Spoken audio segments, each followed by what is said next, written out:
tic-a-tic-et... Tac, tic-a-tic-et... Tac, tic-a-tic-et... Tac, tic-a-tic-et... Tac, tic-a-tic-et... Tac, tic-a-tic-et... Tac, tic-a-tic-et... Tac, tic-a-tic-et... Tac, tic-a-tic-et... Tac. Tiens, une citation. C'est un truc sur les auteurs et tout, aujourd'hui.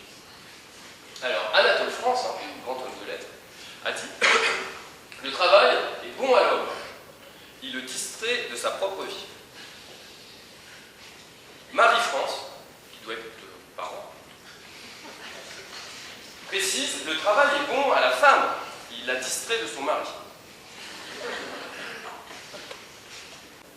Elle l'attend. Lui, il fait du plat, des chantiers au black. Ses yeux tombent dans la télé et il s'endort brutalement. Il se tatoue un dragon, elle se tatoue un papillon. Il espère un cabriolet, elle rêve à leur futur bébé. Il salit les maillots, elle les plie. Il aspire l'auto, elle s'épile. Il salit le lavabo, elle l'essuie. Il met son manteau, elle le suit. Il lui donne le bébé quand il pleure. Elle s'accroche à son bras, parce qu'elle a peur. Il se fait un café. Ses yeux coulent dans la télé. Il l'attend. Elle fait du plâtre, des chantiers au black. Ses yeux tombent dans la télé, elle s'endort brutalement. Elle se tatoue un dragon, il se tatoue un papillon. Elle espère un cabriolet. Il rêve à leur futur bébé. Elle salit les maillots, il les plie. Elle aspire l'auto, il s'épile. Elle salit le lavabo, il l'essuie. Elle met son manteau, il la suit. Elle lui donne le bébé quand il pleure. Il s'accroche à son bras, parce qu'il a peur. Pas cher, Sylvie, 28 ans, sans enfant. Sylvie fait 6 chambres d'hôtel à l'heure. Sylvie place la chambre à 1,48 € hors taxe, défiscalisable et révocable à tout moment. Vous pouvez essayer Sylvie en atelier ou à domicile, livrer seul ou en équipe, accessoires non fournis, mais des services facultatifs. Vous avez proposé toutes les conditions d'achat, de livraison et de reprise auprès de votre fournisseur habituel de main-d'œuvre sur www.disney.com.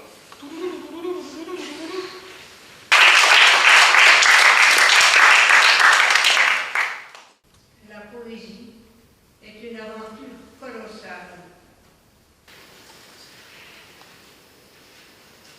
Je serai seule à mourir, avec sous le lit mes souliers déroutés. Je t'aime parce que ton amour destiné à voler est un faucon qui s'est posé sur mon poing. Nous parlons la langue des dieux avec des mots fatigués.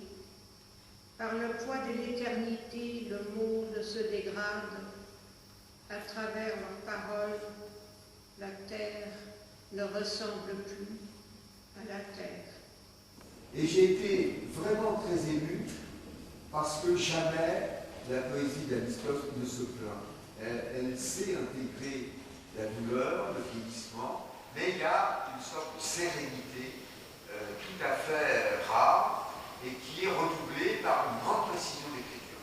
Il y a dans la poésie d'Anise, en fait, il y a une apparence de discours. Parfois, on entend des affirmations sur le monde, etc. Mais sa poésie se réduit jamais à ça. Elle est perplexe, comme disait Michel Maupoy, c'est-à-dire qu'elle est inquiète. C'est ce que tu as dit. Cette inquiétude, d'abord, pourquoi on peut parler?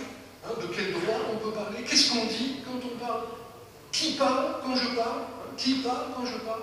Parce que quand je parle, bien, je parle aussi la voix, je fais entendre la voix de tous ceux qui m'ont précédé, c'est la voix de mes parents, c'est la voix de mes instituteurs, c'est la voix de mes professeurs. Quand je suis cultivé, c'est la voix de Victor Hugo, c'est la voix de Baudelaire, pour les autres, c'est la voix de Dieu, c'est la voix du Christ, c'est la voix d'Allah, etc., etc. Bon, on est parlé par nos mots. Notre langue est sacrée. Notre devoir est de la protéger, de la veiller comme un feu qui ne doit jamais s'éteindre. Ah oui, je l'ai envie de vous applaudir.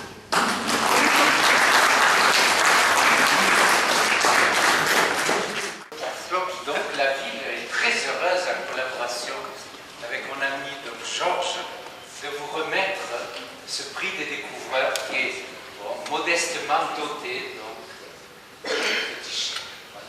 Merci donc à messieurs les inspecteurs de l'éducation nationale par votre présence, d'encourager cette renaissance de la poésie. Merci, Marc.